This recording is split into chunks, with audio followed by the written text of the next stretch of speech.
நாளுகளில் தேவனுடைய வார்த்தையுமாய் உங்களோடு கூட ஆயிருக்க கர்த்தர் கிருபை செய்திருக்கிறார். அவர் எப்போதும் நம்மோடு கூட இருக்கிற உண்மையான தேவன். மார்க்கு 1 அதிலே 24 வசனம். அவன், ஐயோ நசரேயனாகிய இயேசுவே, எங்களுக்கும் உமக்கும் என்ன? எங்களை கெடுக்கவா வந்தீர்? உம்மே இன்னார் என்று அறிவேன். நீர் தேவனுடைய பரிசுத்தன் என்று சத்தமிட்டார். இங்கே வசனத்தில் நாம் பார்க்கிறார், நீர் தேவனுடைய பரிசுத்தன் என்று சத்தமிட்டார். நீர் உண்மையாக தேவனுடைய பரிசுத்தராய் இருக்கிறது. நீர் பரிசுத்தர் என்று சொல்லி அங்கே இயேசுவோட முன்னாலே நிற்கிற அந்த மனுஷன் சத்தமிடுகிறார். கர்த்தருடைய பிள்ளைகளே, உண்மையாய் இயேசு பரிசுத்தராய் இருக்கிறார். அவர் பரிசுத்தரான தேவன். இந்த உலகத்தில் அதே மனிதர்கள் அநேகர் இருக்கலாம். நல்ல செல்வங்கள் இருக்கிறவங்களும் உலகத்திலே அதே நல்ல படிப்புள்ளவங்களும் ஞானிகளும் இருக்கலாம். அதே பரிசுத்தராய் இந்த உலகத்தில் பிறந்தவர் அவர் ஒருவரே, இயேசு ஒருவரே பரிசுத்தராய் இருக்கிறது. அங்கே சபையில் ஒரு மனுஷன் அதை அசுத்த ஆவியால் பிடிபட்டு அங்கே இருக்கிறார். அவன் அது இயேசுவிட முன்னாலே சொல்லுத வசனங்கள் தான் நாம் இப்போ இங்கே கேட்டிருக்கிறார். அங்கே, நசரேயனாகிய இயேசுவே, எங்களுக்கும் உமக்கும் என்ன? எங்களை கெடுக்கவா வந்தீர்? அதை நீர் எங்களை கெடுக்கிறதுக்காக ஏன் வந்திருக்கிறார் என்று அந்த அசுத்த ஆவி கேட்கிறார். சாத்தானுடைய கிரியைகள் அதே அந்த இடத்தில் அந்த மனுஷன் மேல் இருந்து அது கேள்வியை எழுப்புகிறார். இயேசுவே, நீர் உண்மையாக நசரேயனாகி இயேசுதான், நீர் உண்மையாக தேவனுடைய பரிசுத்தராய் இருக்கிறது என்று சொல்லி அங்கு சத்தமிட்டு சொல்லுகிறார்.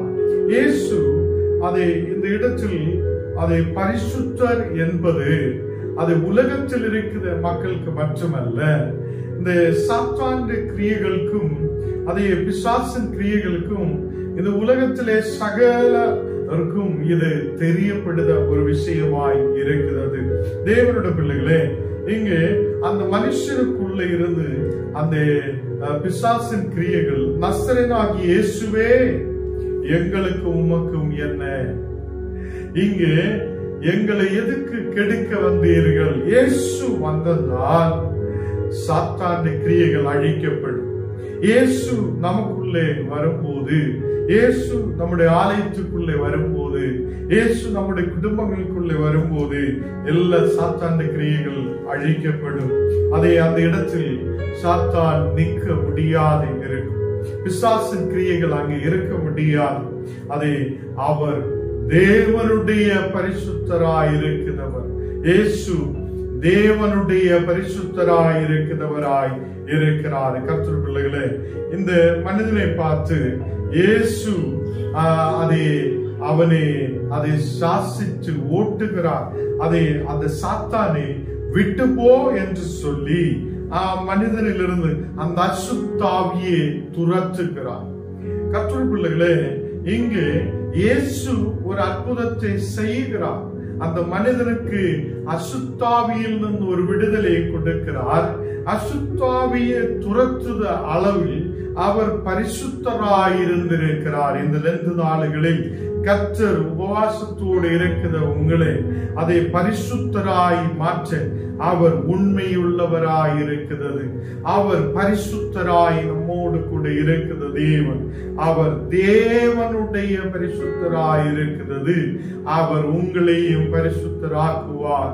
அதே வசனங்கள் கேட்கிற ஓரோ கர்த்தருடைய பிள்ளைகளே, இந்த நாளுகளில் அநேகர் பிசாசின் கிரியைகளில் இருக்கும், அசுத்தாவியின் அதே புடியில் இருக்கலாம். இந்த நாளுகளில் ஒரு விடுதலை கொண்டு நிரப்ப இயேசு உண்மையுள்ளவராய் இருக்கிறது.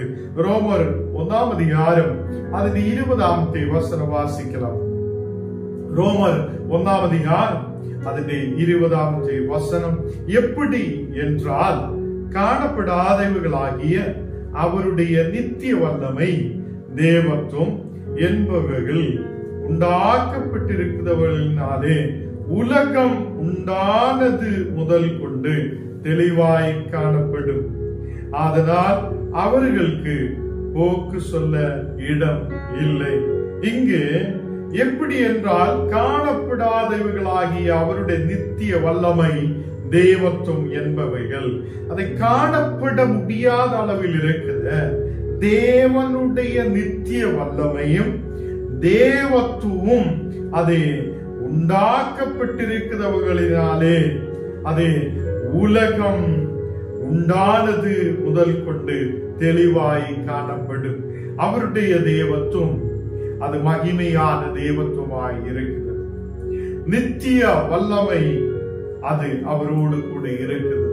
கர்த்தருடைய பிள்ளைகளே, இந்த நாடுகளில் அதை போக்கு சொல்ல, அவர்களுக்கு போக்கு சொல்ல இடமில்லாத அளவில் கர்த்தர் தேவத்துவம் கொண்டு நிரம்பினவர், நித்திய வல்லமை உள்ளவருமாய் காணப்படுகிறார். அதை உலகத்துக்கு ஒரு தெளிவாய் அவர் காணப்படுகிறார். அவர் பரிசுத்தராய் காணப்படுகிறார். இயேசு உண்மையாய் பரிசுத்தராய் இருக்கிற நல்ல தகப்பனாய் இருக்கிறது. எபிரேயர் 12ஆம் அதிகாரம் அதன் 21ஆம் வசனம் வாசிக்கும் போது, மோசேயையும் நான் மிகவும் பயந்து நடுங்குகிறேன் என்று சொல்லத்தக்கதாக அந்த காட்சி அளவு பயங்கரமாயிருந்தது. இங்கே மோசே தேவனை பார்க்கிற ஒரு சூழ்நிலை வருகிறான். தேவனுடைய சத்தத்தை அவன் கேட்கிறான். அந்த இடத்தில் மோசே மிகவும் பயந்து நடுங்குத ஒரு சூழ்நிலையை பார்க்கிறான். அவருக்கு முன்பாக யாராலும் நீக்க முடியாது. இந்த இஸ்ரவேல் ஜனத்தை நடத்துத மோசே, எல்லா ராஜஸ்தானங்களிலும் நின்றவராய மோசே, அவர் தேவனுக்கு முன்பாக பயத்தோடும் நடுக்கத்தோடும் நிற்கிறார்.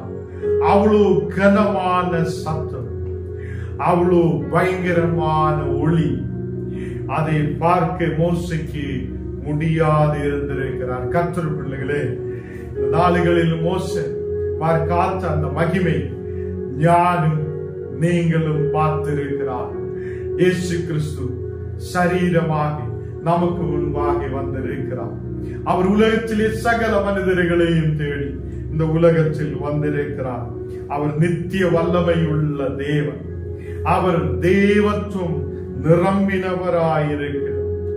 அவரால் உலகம் முழுவதும் உருவாயிற்று. அவர் அதே இந்த உலகத்தை உருவாக்கியவனாய தேவன்.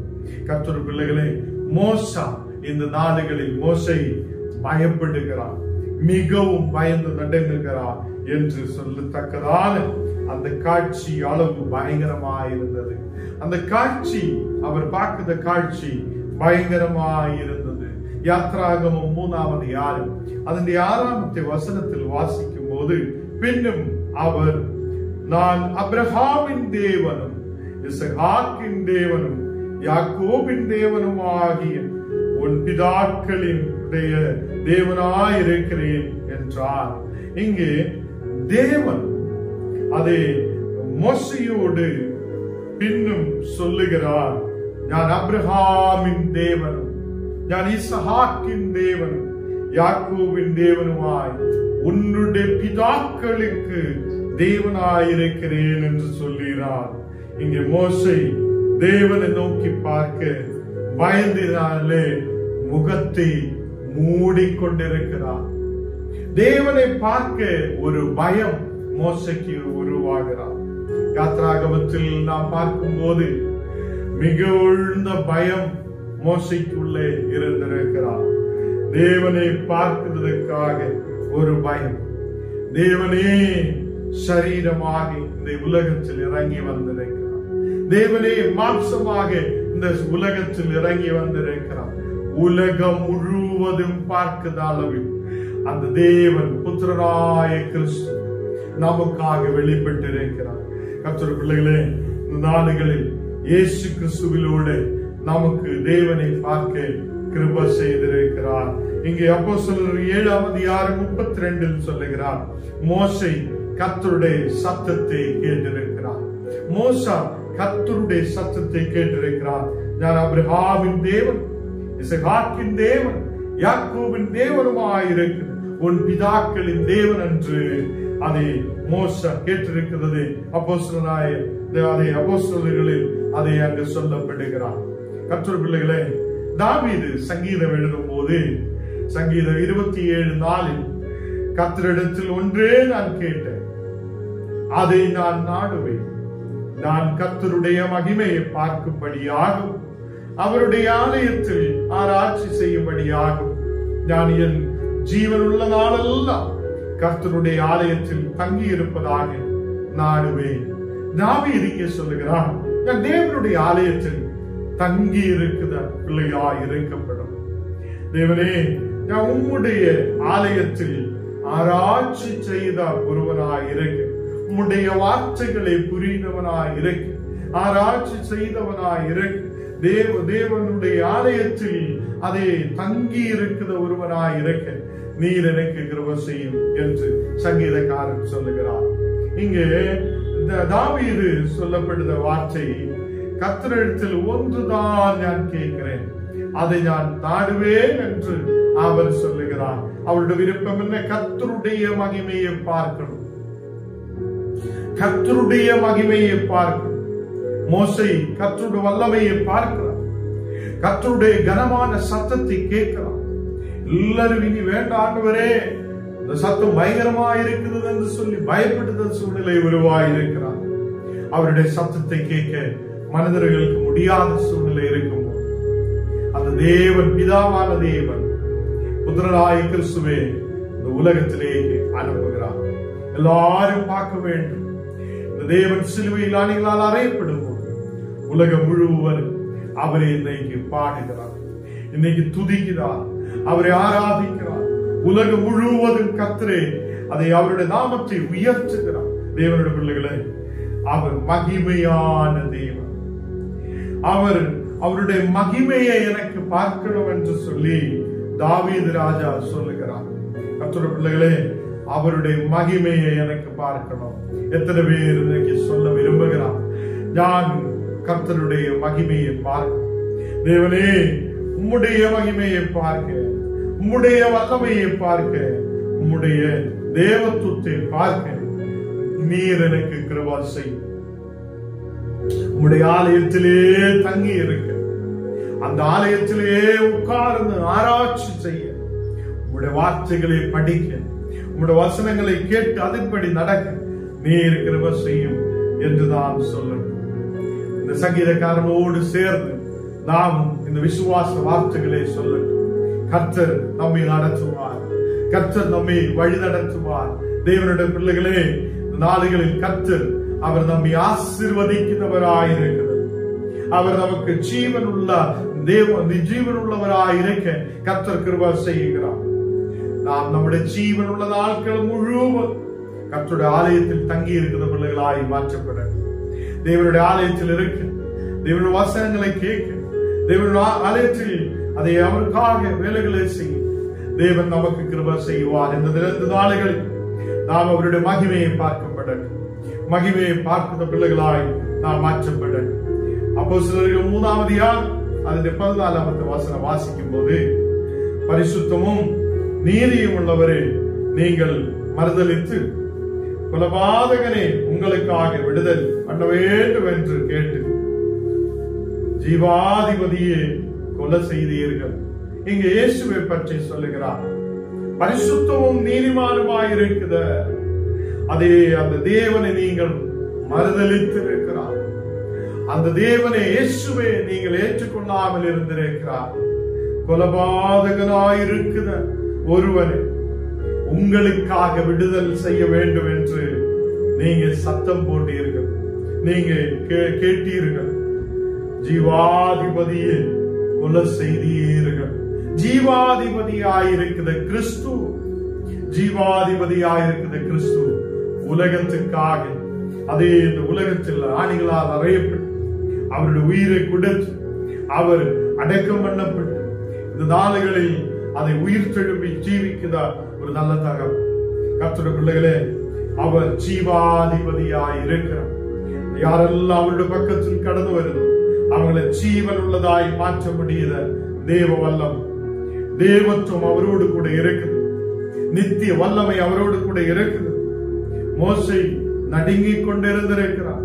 மோசே தேவனுடைய வார்த்தைகளை கேட்கும் போதே நடுக்கம் உண்டாயிற்று, பயம் உண்டாயிற்று. தேவனை பார்க்கிறதுக்கு பயம் வந்து அவனுடைய முகத்தை மூடுகிறார். இன்னைக்கு எல்லா மக்களுக்குமாக ஒரு வழியை துறந்து கொடுத்திருக்கிறார். சிலுவையில் அறையப்பட்ட கிறிஸ்து எங்களுடைய பாவங்களை மாற்றுவர். உலகத்திலே சகல மனிதர்களையும் நேசித்தவர். அவர் சகலருடைய பாவங்களை மாற்றி உண்மையுள்ளவராய் இருக்கிறது. அவர் ஜீவாதிபதியாய் இருக்கிற தேவன். கர்த்தர் பரிசுத்தமும் நீதியும் உள்ளவராய் இருக்கிறது. அதை அவரே ஜனம் மறுதலித்திருக்கிறார். இன்னைக்கு யாரெல்லாம் இந்த லெந்து நாளுகளில் தேவனை மறுதலித்திட்டு இருக்கிறோம், அதே ஜீவனும் அதே பரிசுத்தமும் நீதியும் உள்ள ஒரு தேவன். அவரை யாரெல்லாம் மறுதலிக்கிறதோ நாம் நம்மை தன்னை ஒப்பு கொடுக்க, தேவனே நான் இன்னிலிருந்து கர்த்தரை உம்மை ஏற்றுக்கொண்டு உம்முடைய வாதத்தில் நாங்கள் அமர்ந்திருக்க விரும்புகிறேன்.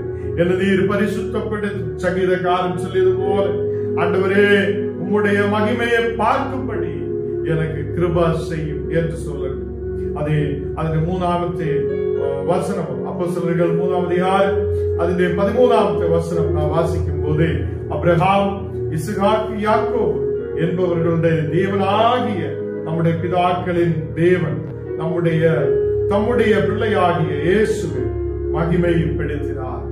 இங்கே மக்களால் தள்ளப்பட்டிருக்கும் போது, மக்கள் இயேசுவை மறுதலித்திருக்கும் போது, அப்ரஹாம், இஸ்ஹாக்கு, யாக்கோபு என்பவர்களுடைய தேவனாகிய பிதா, அதே நம்முடைய பிதாக்களின் தேவன், அதே தம்முடைய பிள்ளைகளாகிய இயேசுவை மகிமைப்படுத்தினார். தேவன் இயேசுவை மகிமைப்படுத்தி இருக்கிறார். அவர் இந்த உலகத்திலே இறங்கி வந்தவர். அவர் இங்கே அனுப்பப்பட்டிருக்கிறார்.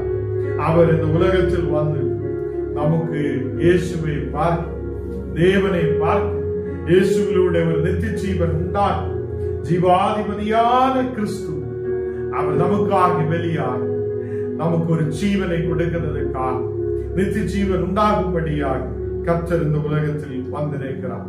நீ தேவனுடைய பரிசுத்தர் என்று சத்தமிட்டார். அவர் தேவனுடைய பரிசுத்தராய் இருக்கிற தேவனாய் இருக்கிறது. கர்த்தருடைய பிள்ளைகளை, அந்த பரிசுத்தரான தேவனை ஆராதிச்சு அவரையே விசுவாசித்து அவரோடு கூட ஆயிருக்க கர்த்தர் உங்களுக்கு கிருபை செய்வார். நாம் ஜெபிக்கலாம். ஆண்டவரே, நாளுகளில் உம்முடைய பிரசன்னத்தால் நீர் எங்களை நிரப்பி ஆசீர்வதிக்கிறதுக்காக ஸ்தோத்திரம். வசனத்தை கேட்க நீர் கிருபை செய்தீரே, அதுக்காக நன்றி. உமது பிரசன்னம் எங்களோடு கூட இருக்கட்டும். நீரே பரிசுத்தராய் எங்களோடு கூட இரு. இந்த நாளுகளில் அப்பா நீர் பரிசுத்தராய் இருக்கிற தேவன், எங்களுக்கு பரிசுத்தராய் இருக்கிறவர். அநேக நாளுகளில் கர்த்தரே பரிசுத்தப்பட நீர் கிருபை செய்யும். உம்முடைய வல்லமை ஓரோ மக்கள் மேல் ஊற்றப்படட்டும். இப்போ ஆண்டவரே, வசனங்கள் கேட்கிற எல்லா மக்கள் மேல் உமது பிரசனம் இறங்கி செல்லட்டும். எல்லா பலவீனங்கள் மாற்றப்படட்டும். எல்லா வியாதிகள் மாற்றப்படட்டும். நீர் அவரோடு கூட இருந்து வழி நடத்து. ஆண்டவரே, கட பிரச்சனைகள் பலவீனதையோடு இருக்கிற மக்கள் உண்டு. அவங்களுடைய எல்லா கட பிரச்சனைகளை நீர் மாற்றி ஒரு விடுதலை கொண்டு தர நீரே பரிசுத்தராய் கூட இரு. ஆண்டவரே, நாளுகளில் அப்பா நீர் எங்களோடு கூட இருக்கிற தேவன், நல்ல தகப்பனாய் இருக்கிறவர். வியாதி படுக்கையிலும் பலவீனத்தில் இருக்கிற மக்களுக்காக ஜெபிக்கிறேன். வியாதி படுக்கைகளை இயேசுவின் நாமத்தில் எடுத்து மாற்றட்டும். ஒரு விடுதல் உண்டாகட்டும். தேசத்தில் ஆசீர்வாதம் உள்ள மக்களாய் இருக்க நீர் கிருபை செய்ததுக்காக ஸ்தோத்திரம். நீங்க யாரெல்லாம் ஒப்பு கொடுத்திருக்கிறோம் அவங்களோட மேல் ஒரு விசேஷமான வல்லமை ஊற்றப்படட்டும். இந்த வசனங்களை கேட்கும் போது அதை புரியும், அதன் வழியே நடக்க நீர் கிருபை செய்யும். இயேசுவின் நாமத்தில் பிதாவே, ஆமென்.